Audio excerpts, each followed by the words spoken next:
Hey y'all, it's your girl Aaron, and today I wanted to talk about freedom of thought, or being free to disagree with others, with the accepted norm, the academic stance. So, something that I've come across is that there's this huge resistance and pushback when you try to redefine words or give definitions of things that are different from what's generally accepted, or even take positions that go against the traditionally accepted norm. So if you watched my previous video, and I gave my own definitions for anarchism and socialism and capitalism, and so that those words, I get a lot of pushback when I use my own definitions for those words. But it even comes to things like whether anarchists should vote or not. And basically I wanted to get into that a bit and discuss why I think people need to be a little bit more critical in their thoughts and a little bit less almost like following the herd. So basically, if I take the example of voting, I often say that anarchists should get more involved in electoral politics.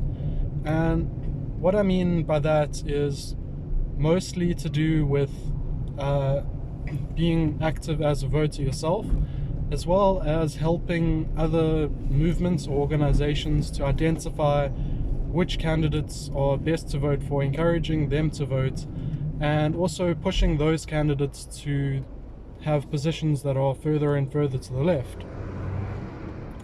So I also, when it comes to participating in elections, now there is the traditional argument that if you are someone who is like an anarchist and you run for an election, you get elected, you get into office, and now you're trying to do things with that position to further your goals. I would argue that if you are taking that stance, there's a ceiling, there's a limit to how much you can actually do. I don't think that you can do nothing, but I do think that there's a limit to how much you can do, and I do think that you are not going to achieve socialism or anarchism via that route. But that doesn't mean that it doesn't help you. It isn't going to make it easier to get there. So people who do run for an election win and now have to govern because of the apparatus that they're working within. They're going to probably end up conforming more to the system than changing it. Now, I think that it's a mistake to try to do a better job at being a state politician than the people who are already there, because if you really wanted somebody to be a good state politician, well, you could just vote in Social Democrats, and those are people who don't have radical ideas. They don't want to implement something radical right now. They've already kind of limited themselves. They are wanting basically to have a system where capitalism and the state still exist, but are reformed so that they are more helpful to the worker. So I think it's possible to have class consciousness to some degree and to have a working party to some degree, but it's still going to be within the state, it's still going to be within capitalism. And so Social Democrats, they've already limited themselves to that scope. They already don't want to abolish the state. They already don't want to get rid of capitalism. So if you need people to run in an election and win and make those kinds of reforms possible, you don't need to go and do it yourself. unless maybe you can't find any other social democrats to run for you. But if you do run, then you're going to essentially be running, if your goal is to get the job and try and do the job well, then you're going to be limited to achieving no more than what a social democrat can do. Now, that isn't the only way that you can get involved and run. So I'd like to bring up an example of the economic freedom fighters in South Africa. And although they haven't really gotten the strategy right from my perspective, they do, I think, give us some insights into what's possible beyond the norm. So I'll give you some examples. What they do is they wear uniforms into Parliament, where, you know, they're in like red overalls and red berets, which is basically their party's uniform.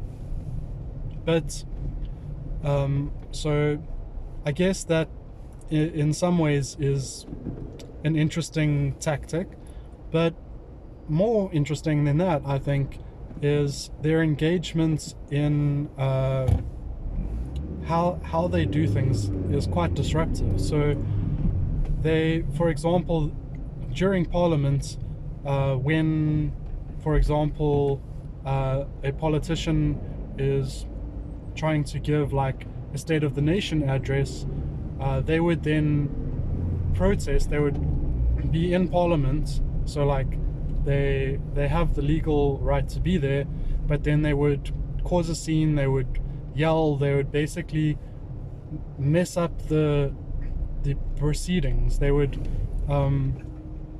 oftentimes the party that they are being disruptive towards gets quite angry with them. Sometimes security gets called in, sometimes brawls break out, and it can get pretty messy. But if they do get kicked out, then, you know, they go out, they speak to the press, and they're like, we're just trying to get an answer on what's happening with this corruption, like when are they going to pay back the money, and then sort of use it as an opportunity to get their message out, and to kind of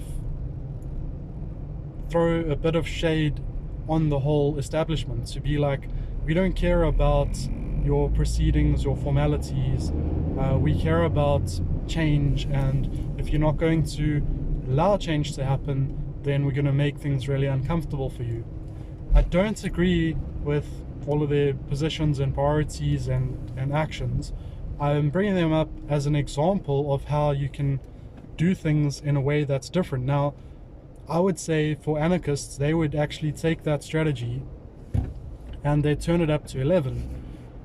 Now, what that means is like, you could go, if you wanted to, you could go into Parliament and you could start like being like a huge disruptance to the point where you get kicked out.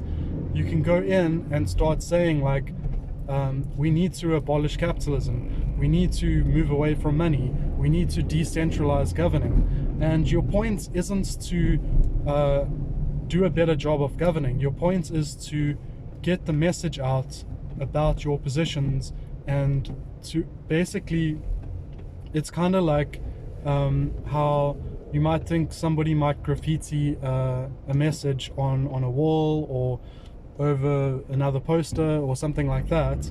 It's something that is getting your message out without basically being asked to, but just taking advantage of the opportunity and doing so. So you could, for example, have a party that was full of anarchists that basically said like, if we win the election, we're going to, on day one, we're going to resign. And that way, basically, you know, you might just resign, or you might say we're going to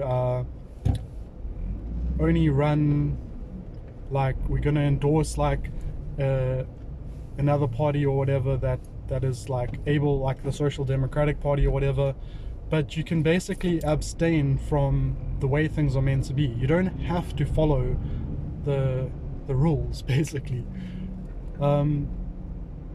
You can be in the primaries, you can be on the debates, you can even be actually elected, and then, you know, like you could try. I don't think there's anything necessarily wrong with trying to do a good job, but what is really critical to that strategy, what's really important, is for you to be 100% in, like, cognizant and aware of the fact that there's limitations and that you aren't actually going to achieve revolutionary radical change through those tactics. They amount to having your own radio station, or you know, having a arts collective, or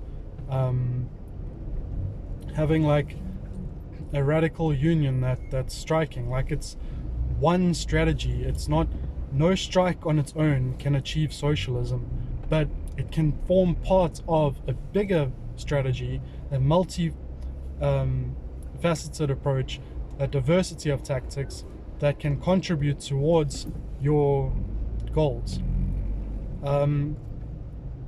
Now, if you are doing this and you do gain popularity, then that gives you a way of almost polling your society to see how far your ideas have penetrated. Because if you were to, for example, get 51% of the vote in any election, then you know, like, 51% of the electorate is okay with your message. And if your message is radical, if your message is, look, we're running for positions here, but we don't think we're going to achieve liberation through it. We're not promising you that we're going to fix the problems. We're promising you that we'll try to treat the symptoms and patch up the wounds as best we can, but we're making it very clear that real change is going to come through other strategies. And I think there's a lot of potential there, and I think that you could do things, for example, so some of the things that get done by leftists in electoral positions is to have reforms that make it easier for progressives and leftists to win, and harder for the right to win. So you can get rid of gerrymandering, you can implement ranked choice voting, and you could even delegate certain authorities down to community levels. So you could, for example, create like a legislative branch where like bills or laws or whatever come from self-governing communities. So you could have communities basically apply for a self-governing status, then have their own representative to this new legislative branch that is used to where you get your policies from, rather than being from lobbyists, corporations, or you know, like regionally or provincially or federally or like countrywide elected people. It can be something where you are giving more and more power to smaller and smaller groups of people.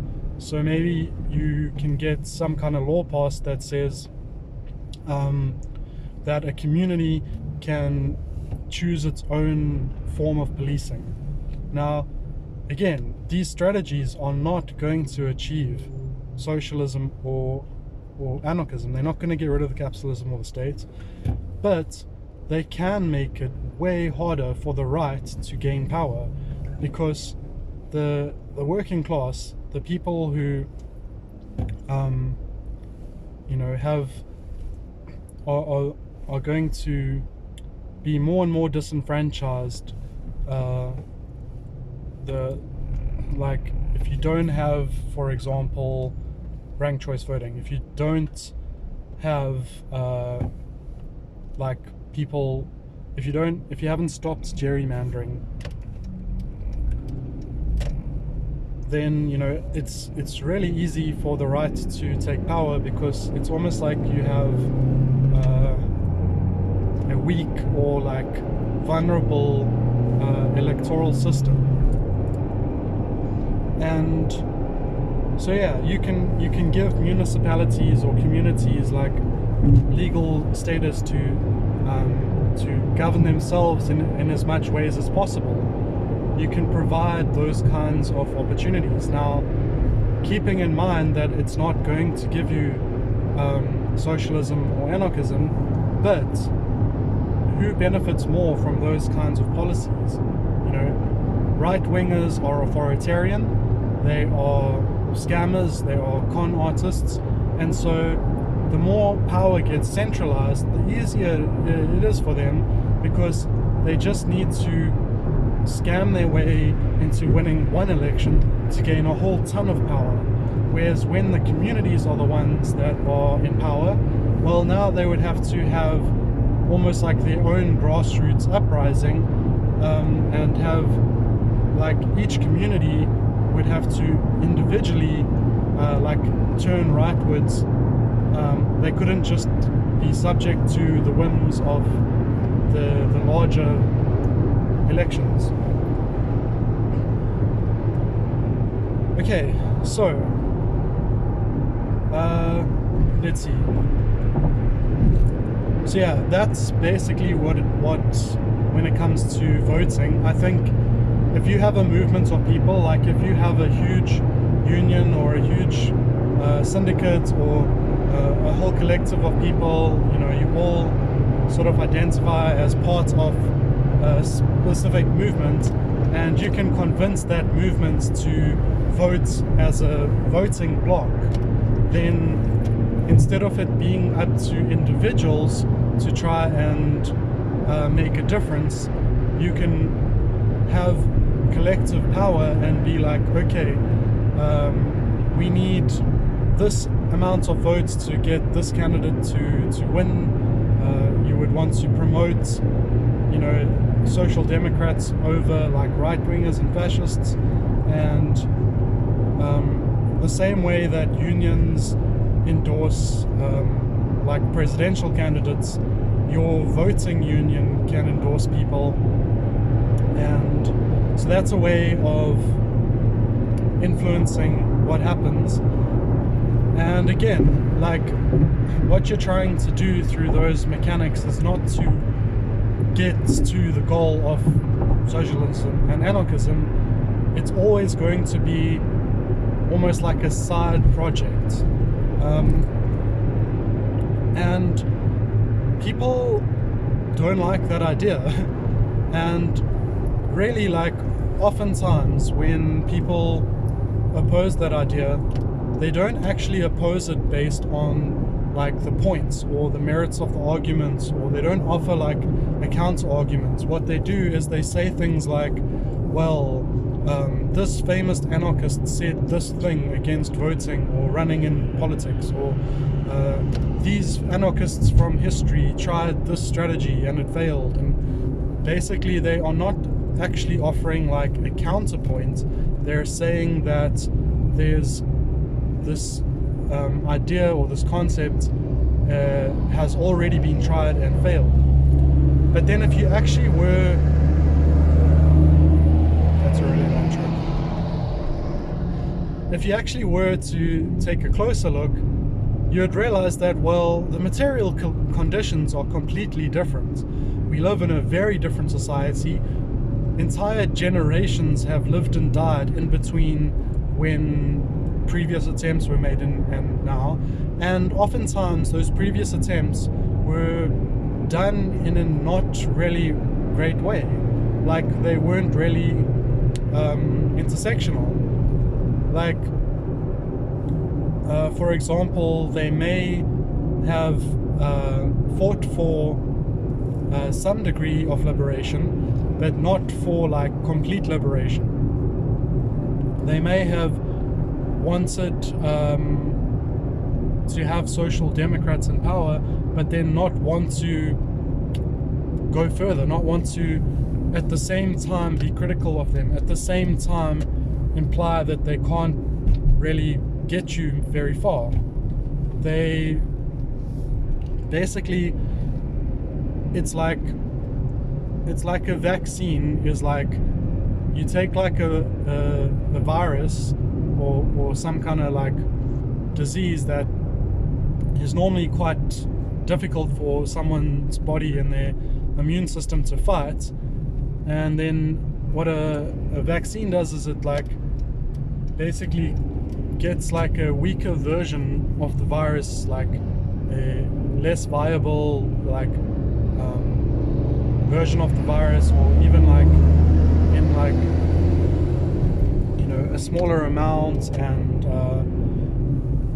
yeah,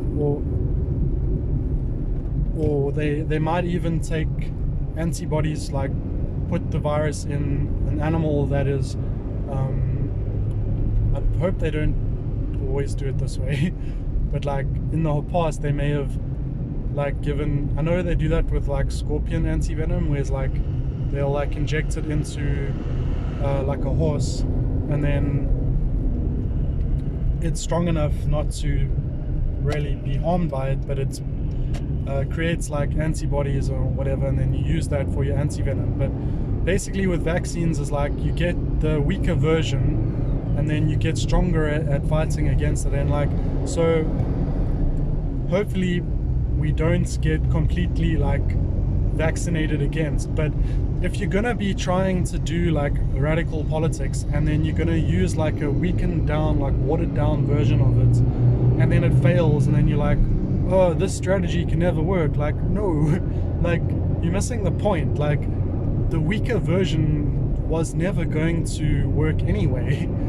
Like if you want it to work, you got to at least start with the full thing, the full radical. Let's get rid of money. Let's get rid of markets. Let's get rid of all authority. Let's get rid of bigotry.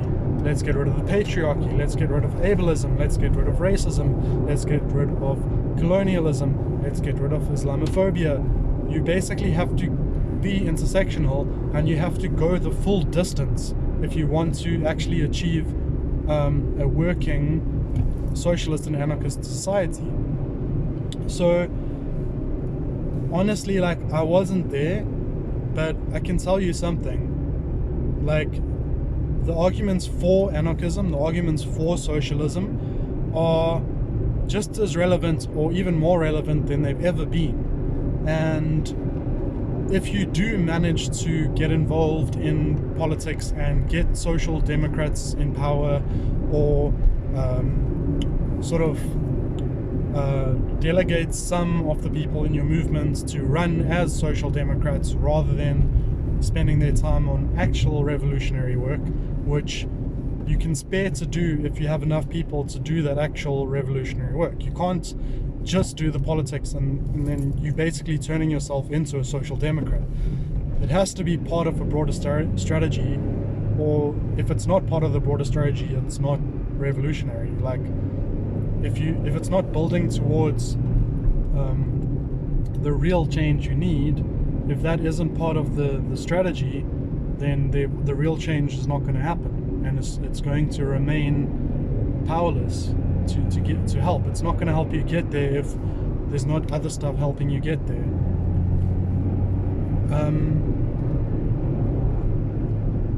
Yeah, so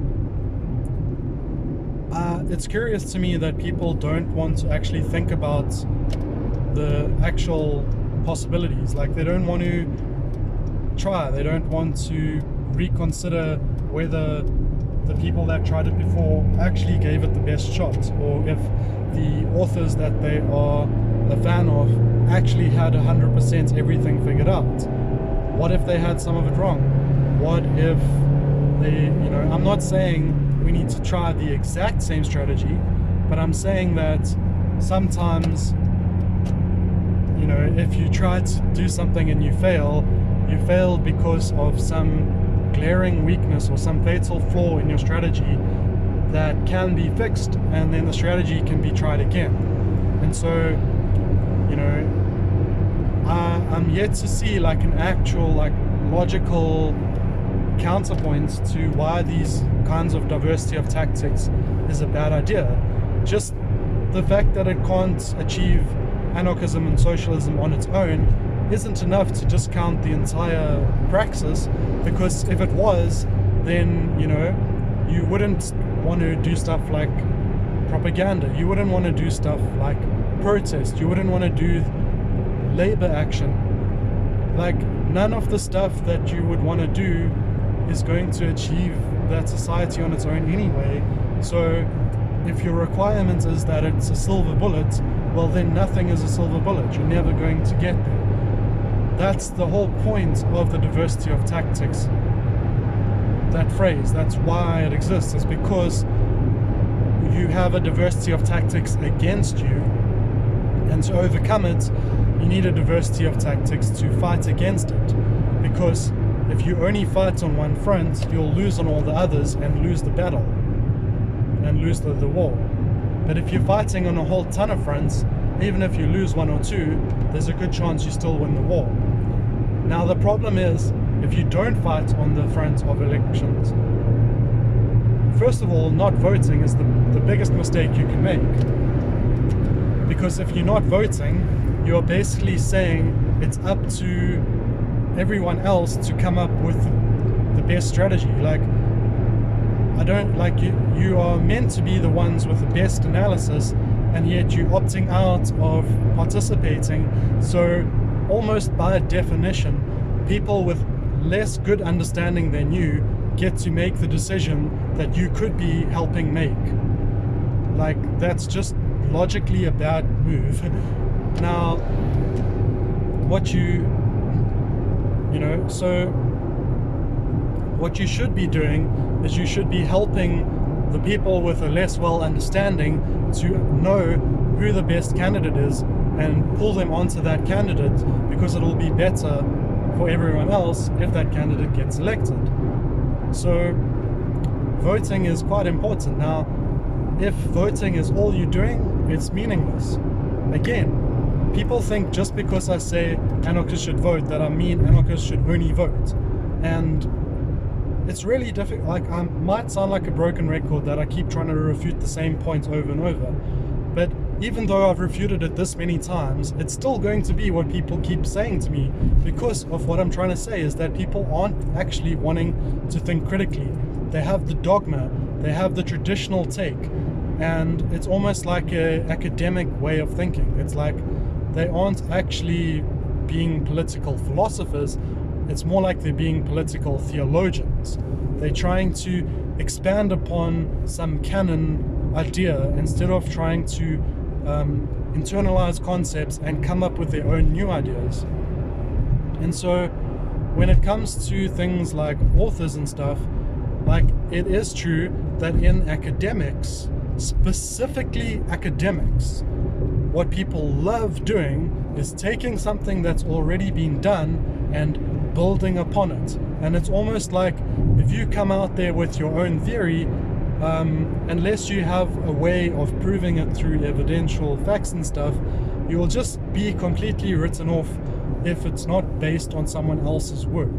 And while that's fine in like science, because, you know, science, it makes sense, like material physical science, it makes sense to build on others' works, although sometimes people still do come out with new ideas. So there's something called string theory, which has no evidential backing, yet thousands of scientists dedicate their career to it simply because the theory itself is quite promising, and they are looking for ways of improving the theory in such a way that it ends up being provable. So it even falls flat there. But, you know, so the problem is then that people think, well, you need to be some kind of genius to be able to do that. But like, that's just like sort of this authoritarian way of thinking where it's up to like someone having like a good enough understanding to get something right, where in reality it's more up to privilege who gets taken seriously than who has the best ideas. Someone with like world-changing great ideas with no privilege will probably be ignored, and someone with like barely better than a turd ideas will get praised for the fact that it's barely better than a turd because of the privilege they have. It magnifies everything. If you have no privilege, it's getting multiplied by 0. You still have nothing. That's because we live in an authoritarian society. But as anarchists, we're not meant to be thinking that way.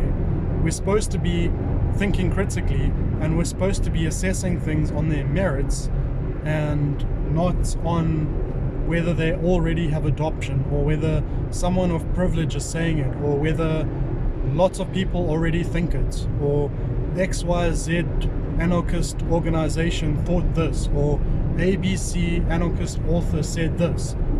Like, if you want to reference those people and then expand upon it and give a counter argument, that's great. You are now adding data points to your argument. But if you act like simply the fact that someone said it before, or a bunch of people agreed with it before, without actually wanting to address, the logic of it, then you're falling into the trap of acting like, there's an academic nature of things where like someone's credentials determines, an ideology or an author or an organization's credentials or popularity. That determines how correct they are, not whether they actually got things right or not. And I mean, a lot of the time the philosophers with the most correct ways of thinking are the ones with the least popularity, because like the correct way of thinking, or thinking that is properly revolutionary and radical, it challenges all your preconceived ideas. It challenges your dogma. It challenges things like those norms, like those things that are supposedly established. And I think, it's ironic, because the people who do get like treated seriously, like they were pretty often like quite free with their own usage of words and stuff, like just like a casually thought experiment here, but like I'm pretty sure, like, you say like this person defined this ideology. Well, actually, like usually that the words they used existed before them, and all they did was redefine those words, give their own definitions for those words, and then because they got popular and people liked what they said, then those definitions stuck. But that doesn't mean that they got it right just because it stuck. And so you need to be free to contradict them. Like, pick your favorite author, pick your favorite anarchist movement, pick your favorite anarchist position, and be comfortable in disagreeing with it. If you can think of ways that are flaws in it, then that's cool. You don't have to already feel like you know 100% about everything before you can disagree. You can disagree based on your intuition, and it's fine. Now, yes, sometimes when there is this sort of established narrative or established position, sometimes there's a great reason behind it, and when you express disagreement with it and people explain it to you, then you might change your mind and end up agreeing with them, which is great.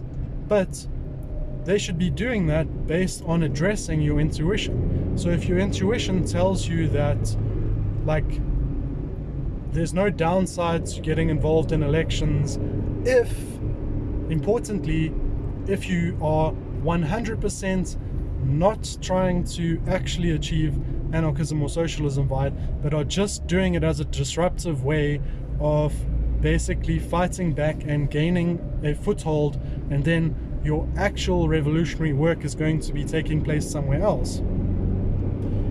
If you should be able to take that position, and if people don't agree with it, then they should be able to argue what is the problem with that way of thinking. Not because it isn't normally what anarchists say. Everything should be up for being re-questioned. And that's actually sort of much more scientific than a traditional academic way of doing things. Because in science, like in theory at least, you know, like the way science is meant to work, everything should be questionable. The way it actually gets treated by a lot of scientists and a lot of people is through like the social capital or what have you, of, oh, like we have to trust that scientist because like they're well known and they have this prestigious like institution behind them and all this stuff. Like it should be, anything should be questionable, but you know, and so it's fine, like it's understandable why people would make that mistake when they are not radicals, but it doesn't really make sense for anarchists to be making those same mistakes. And so, you know, if I give you a definition of anarchism or socialism that is completely different from any other definition of anarchism or socialism you've ever heard before in your entire life, that isn't itself enough reason for why what I'm saying is wrong. Because you basically, you can decide on, you might think, well, I have no idea what I'm talking about and I'm just making it up out of ignorance. Sure, that would be the cynical way of thinking, and if I didn't explain myself, I'd forgive you for thinking that way. But when I have explained myself and I have given logical, consistent reasons for why I think what I do, well, you know, you kind of have to respond deeper than that. You have to go into the logic of it, of what is your actual problem with it. Like, it can't just be that you haven't heard of it, that definition before, because what if I've like understood all, like I haven't obviously, but let's just say I have read and understood 100% of the theory out there and the philosophy and ideas. I've transcended into like a literal God and gained omniscience, like knowledge of everything. Like then if I were to say XYZ is ABC or whatever, I would be incorporating all the knowledge that exists in those statements, and then my statements wouldn't be counterable by revealing new information, because that information would already have been catered for in the generating of that initial opinion. Now obviously I don't have full knowledge, but that doesn't mean I don't have knowledge of the specific positions people are trying to say.